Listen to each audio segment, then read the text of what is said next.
संज्ञान लेना चाहिए। जिस तरीके से ये पूरा मामला सामने आ रहा है, ये घटना बहुत ही लापरवाही पूर्ण है और ये डीआरएम ऑफिस का ही वो नज़ारा देख सकते हैं। यहाँ पर अपने अपने तरीके से कैबिन में बैठे हुए हैं, व्यवस्थागत जानकारी कोई नहीं देना चाहता है। यहाँ पर डीआरएम से बात करने की कोशिश हमने की, उसके अलावा भी अलग अधिकारियों से भी हमने बात करने की कोशिश की है, लेकिन किसी भी अधिकारी का जवाब नहीं आ रहा है। मामले में बचते फिर रहे हैं। हालांकि ये बचने का कारण क्या है? जिस तरीके से हादसा हुआ है, जवाबदेही बनती है, छत्तीसगढ़ रेलवे की जवाबदेही बनती है।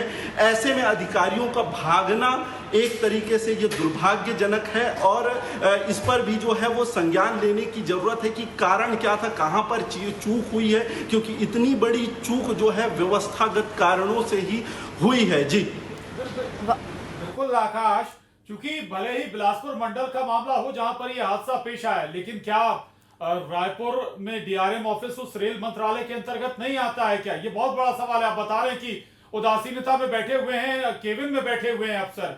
कम से कम जिम्मेदारी बनती है कि अगर यहां से कोई हेल्प, कोई मदद वहां पर पहुंचाई जा सके। कुछ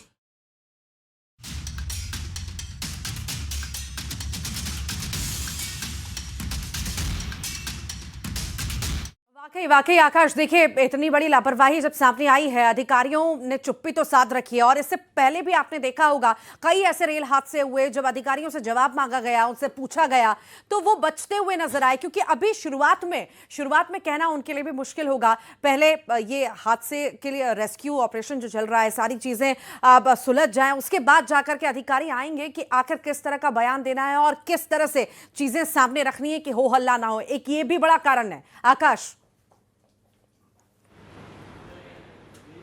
जी बिल्कुल, देखिए कारण बहुत सारे हैं, जांच होनी चाहिए इस पर और वहां पर लगातार रेस्क्यू ऑपरेशन चल रहा है। वहां पर टीम पहुंची हुई है, तकनीकी टीम पहुंची हुई है। लेकिन जब बात छत्तीसगढ़ की बात आती है तो रायपुर डिवीजन भी रेल मंत्रालय के अंतर्गत आता है। यहाँ की अधिकारियों की जवाबदेही भी वही है जो वहाँ के अधिकारियों की है, कोऑर्डिनेशन से काम चलता है। लेकिन जिस तरीके से वाकया सामने आ रहा है, यहाँ पर किसी भी तरीके से कोऑर्डिनेशन नजर नहीं आ रहा है। यहाँ पर सीधे तौर पर बोल दिया जा रहा है कि हमारी जवाबदेही नहीं है। ये सीधा किस ओर इशारा कर रहा है ये समझ सकते हैं और कहीं ना कहीं लापरवाही है। डिवीजन में बांटकर अगर हादसे को इस तरीके से देखा जाए, इस तरीके से मॉनिटरिंग अगर होती है तो ये बहुत दुर्भाग्यजनक है। और रेलवे डिवीजन का इस तरीके से कहना और अधिकारियों का जो है जवाबदेही से भागना, मना कर देना किसी भी तरीके से बयान देने से, आधिकारिक रूप से बोलने से, तो ये स्पष्ट रूप से इंगित करता है कि कितनी गंभीर लापरवाही बरती जा रही है। और लापरवाही को लीपापोती करने की बात जो लीपापोती हमेशा होती है। जब भी कोई हादसा होता है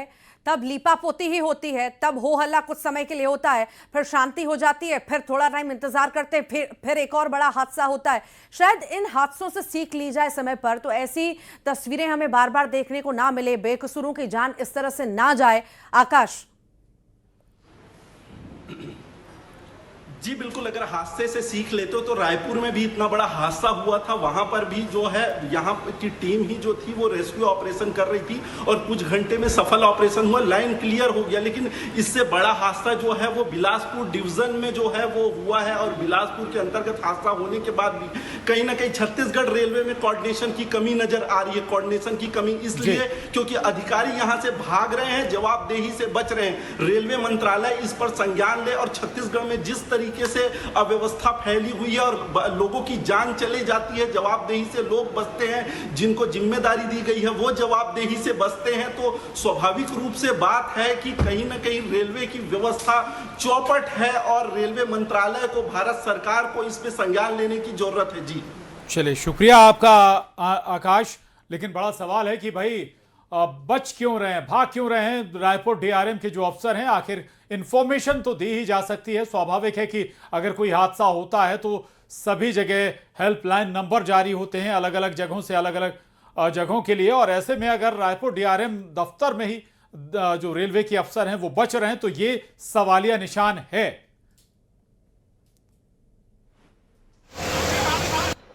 ये वो बोगी है, ये जो बोगी है, यहाँ पर ड्राइवर बैठा था, जो लोको पायलट है वो, और उसके बाद ये जो आपको खड़ी हुई कार दिखाई दे रही है वहां पर एक घटना हुई।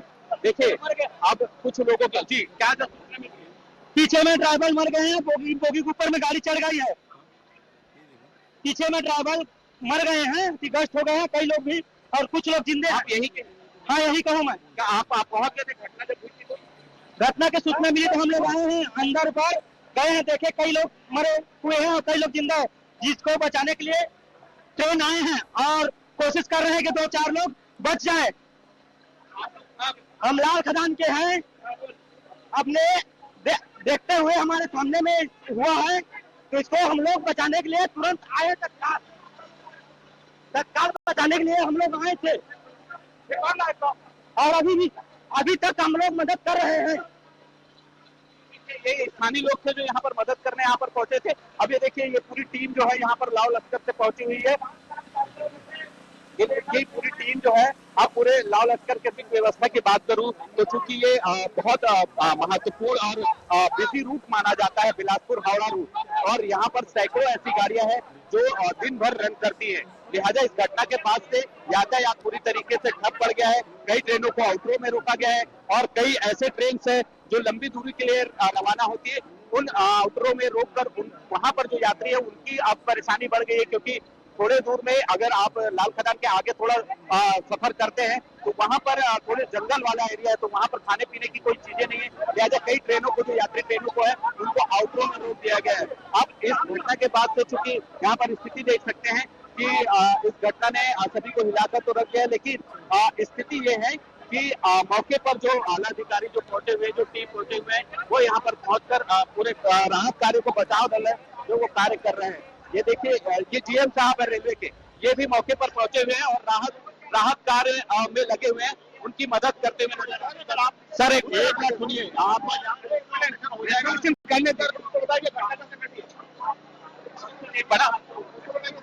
कोई रेलवे का जो जिम्मेदार अधिकारी है वो फिलहाल अभी कुछ कहने से बच रहा है, क्योंकि जिस तरीके से ये घटना हुई है और घटना के बाद से तुरंत कुछ कह पाना अभी इनके लिए शायद मुश्किल हो रहा है, लेकिन इस घटना ने सभी को हिलाकर रख दिया है। यहाँ पे आप हैं, यहाँ पे आपको चोट लग सकती है, कृपया यहाँ से आप चले हैं। हाँ, मैं आपको सबकी नीचे आके बताऊंगा, वो आपको नीचे आके बताता हूँ। आप कृपया भाई, मैं आपको बता रहा हूँ, यहाँ पे आपको बहुत ज्यादा चोट हो सकती है। बिल्कुल बिल्कुल बिल्कुल, रेस्क्यू में किसी तरह की बाधा ना है, लिहाजा यही इस बात। बिल्कुल देखिए, रेस्क्यू कार्य, राहत कार्य प्रधान जी जारी है।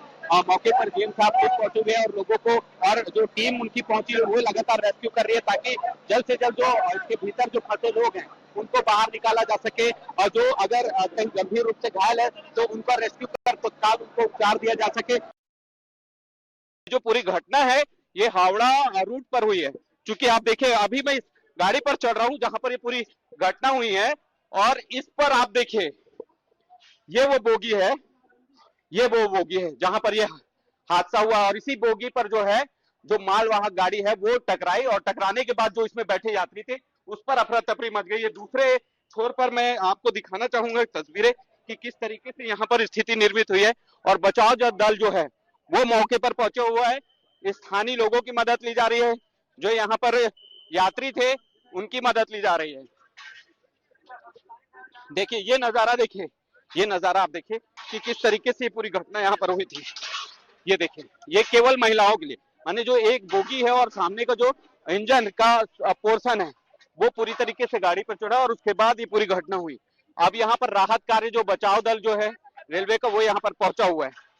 कुछ लोग हैं यहाँ पर, अधिकारी भी मौके पर पहुंचे हुए। सर आप यहाँ पर कब पहुंचे? यहाँ कितने बजे पहुंचे? आप लोग देखे घटना में देखे सर? कितने समय? अभी आधा घंटा पहले पहुंचे, 15 मिनट पहले पहुंचे हम लोग। कितने लोग हताहत हुए? अभी सामने में है 3-4 लोग दिख रहे हैं, अभी बस ज्यादा नहीं दिख रहे हैं अभी। बोगी में कितने लोग सवार रहे होंगे जब आप लोग यहाँ पर आए थे? आइडिया नहीं, हम लोग देखे, हम लोग प्रेजेंट टाइम में देखे नहीं, देख नहीं। आप यहाँ पर मौके पर पहुंचे थे। देखिए ये जो लोग हैं ये स्थानीय लोग हैं और मदद करने यहाँ पर पहुंचे हुए हैं। आप एक एक नजारा आपको दिखाता हूँ कि किस तरीके से यहाँ राहत कार्य जो है वो शुरू हो चुका है। हादसा ये लाल खदान इलाका है, बिलासपुर रेलवे स्टेशन से करीब 2.5 से 3 किलोमीटर दूरी इसकी बताई जाती है, और ये ट्रेन कोरबा से आ रही थी बिलासपुर के लिए।